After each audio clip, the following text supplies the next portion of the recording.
Thousands of pro-Hamas rioters tried to break into the White House over the weekend. The Secret Service had to come out and reinforce the fence meant to keep them out. No arrests made, but part of the White House had to be evacuated.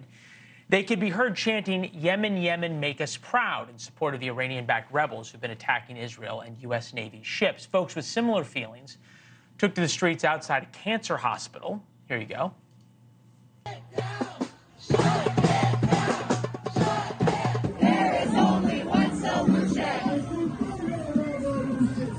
How many kids did you kill today?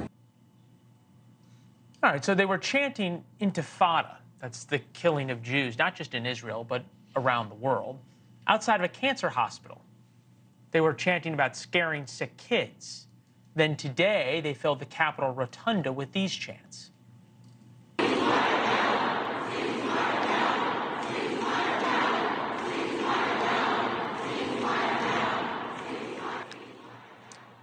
It's just, of course, the latest protests, riots in some cases. We've been seeing tape like this for months. This October, weeks after the Hamas attacks on Israel, groups started targeting Jewish students at Harvard University.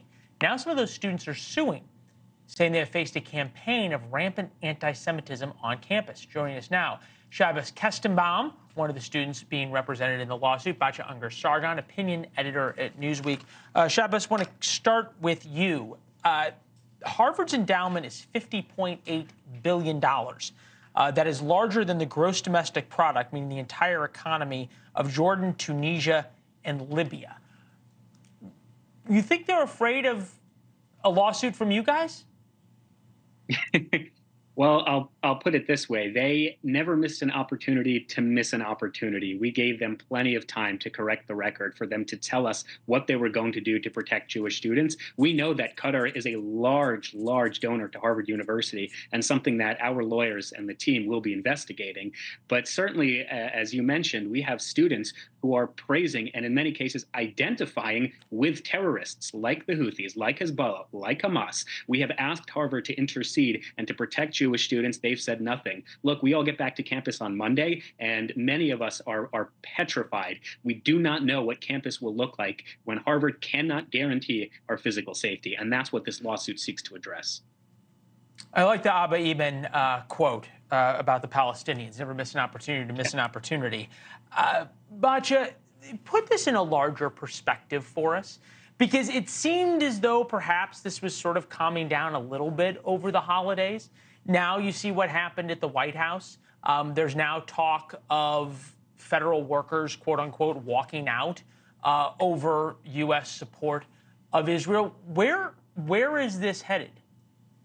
Yeah, so there's a sort of permanent revolving door of leftist elites that permeates the universities, our political classes, and then, of course, all of the ancillary rules to our political classes.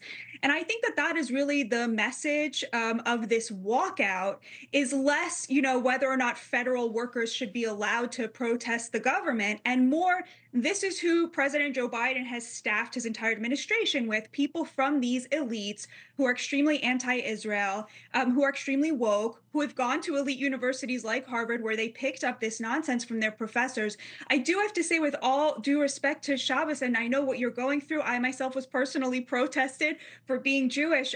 To me, Jewish students demanding the kind of safetiest protections of other minority students is sort of a miss here, because the problem here is not that intersectionality doesn't rank Jews high enough on the oppression scale. The problem is really that there is an oppression scale. And I personally think that it would be much more powerful for Jewish students to say, look, we don't need these kinds of protections. We actually can stay in an environment where we disagree with people.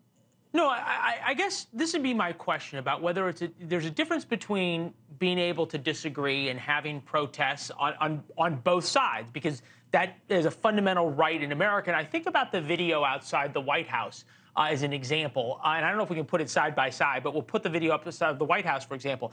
If these people had been wearing MAGA hats and being outside an abortion clinic, for example, we can imagine the number of arrests, right? This is the second time. There's a reason the anti-scale fencing is up outside the White House, because the Secret Service thought this would get violent. They had to evacuate the White House. And Shabbos, I'm wondering, to Batya's point, are you asking for an end to any kind of protests about Palestinians, or are you asking for an end and protection from threats of violence? Because there is a difference. Yeah.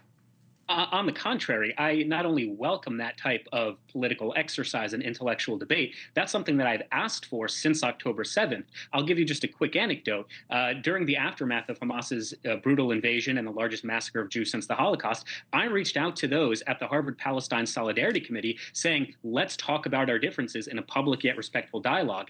And they said, we can't legitimize your narrative and we're not going to give you a platform. So this idea that Harvard or institutions of higher learning in the United States have become these places where we can have this debate and dialogue is just not true anymore. Students do not want to engage with opinions that they don't like. We see that every single day at Harvard University. So our attitude is, okay, let's play by their own rules. If they want to implement a system of DEI and of protection and everyone needs to feel safe and protected, then you better make sure damn well that you're doing the same with Jewish students. And it's objectively the case that they haven't. And that's why we're so upset. Thanks for watching. Go to joinnn.com to find NewsNation on your television provider.